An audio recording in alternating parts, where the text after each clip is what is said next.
BBC আন্তর্জাতিক নিউজে আপনাকে স্বাগতম। শুরুতেই সংবাদ শিরোনাম, এরপর বিস্তারিত। ইরান আবারও হরমুজ প্রণালীতে সাবমেরিন মোতায়েন করল। একযোগে 3 দেশে ড্রোন হামলা চালালো ইরান, কাতারে জাহাজে আগুন। হরমুজ প্রণালীকে ঘিরে কঠোর হুঁশিয়ারি ইরান, নিশানায় যেসব দেশ। ইরান ইস্যুতে হতাশ ট্রাম্প, কারাকাস থেকে নিয়ে গেলেন সব সমৃদ্ধ ইউরেনিয়াম।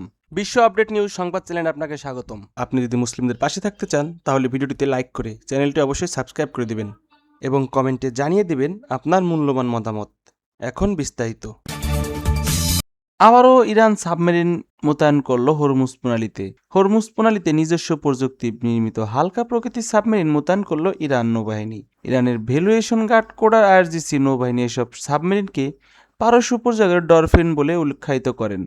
রোববার 10 মে ইরানের নৌবাহিনী কমান্ডার রিয়াল অ্যাডমিরাল শাহরাম ইরানি এমন মন্তব্য করেছেন বলে সংবাদ প্রকাশ হয়েছে। রিয়াল অ্যাডমিরাল ইরানি জানান, বিদ্যমান হুমকি, সক্ষমতা ও অপারেশনাল প্রয়োজনের ভিত্তিতে ইরান তৈরি করছে এসব হালকা সাবমেরিন। সংখ্যায় বাড়ানো হচ্ছে সেগুলো হরমুজ প্রণালীর সমুদ্রতলে মোতায়েন করা হয়েছে। এসব সাবমেরিন কৌশলগত ও জলপথ দীর্ঘ সময় সমুদ্রতলে অবস্থান করতে পারে সক্ষম, একই সঙ্গে শত্রু জাহাজ শনাক্ত করে ধ্বংসও করতে পারে। একযোগে 3 দেশে ড্রোন হামলা চালালো ইরান, কাতারে জাহাজে আগুন।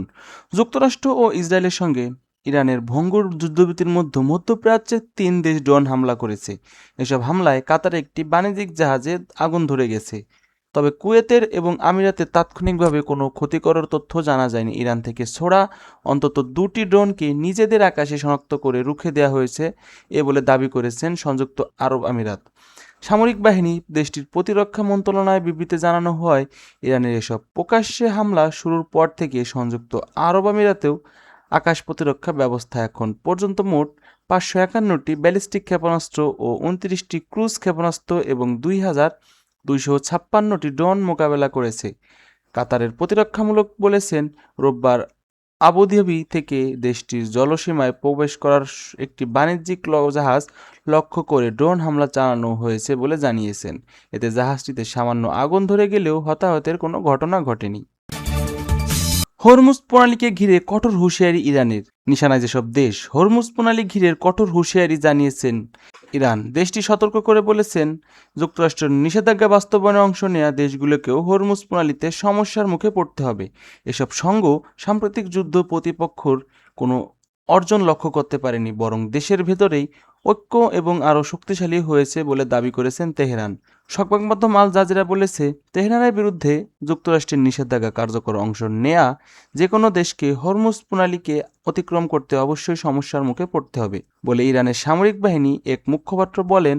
ইরানের সংবাদ সংস্থা তাসনিম এক তথ্য জানিয়েছেন যে সামরিক মুখপাত্র আকরিমানিয়াও দাবি করেছেন, সাম্প্রতিক যুদ্ধে শত্রুপক্ষের কোনো লক্ষ্যই পূরণ হয়নি, তবে এবং এই ইরানের রাজনৈতিক কাঠামোর ভারসাম্য নষ্ট করা যায়নি। তিনি বলেন, বরং দেশটির ভেতরে ঐক্য ও সাহিত্য আরও শক্তিশালী হয়েছে, যারা প্রমাণ এখনও রাস্তায় মানুষের উপস্থিতিতে দেখা যাচ্ছে।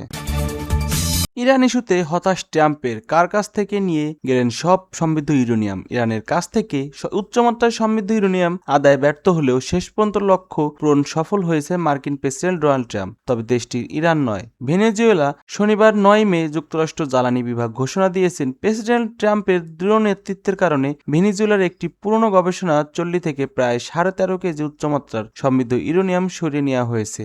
গার্ডিয়ানের প্রতিবেদনে বলা হয়, যুক্তরাষ্ট্র ও যুক্তরাজ্য ও ভেনেজুয়েলার যৌথ অংশগ্রহণে পরিচালিত এই অভিযানকে মার্কিন জ্বালানি বিভাগ আমেরিকা, ভেনেজুয়েলা ও বিশ্বের জন্য নয় বলে উল্লেখ করেন। মার্কিন জাতীয় পারমাণবিক নিরাপত্তা কমিশনার জানান, প্রধান ব্রেডেন ইউরেনিয়াম বলেন, ভেনেজুয়েলা থেকে সব সমৃদ্ধ ইউরেনিয়াম নিরাপত্তা সরিয়ে নেওয়ার মাধ্যমে বিশ্বকে পুনর্জীবিত ও পুনর্গঠিত ভেনেজুয়েলা আরেকটি বার্তা দিয়েছেন।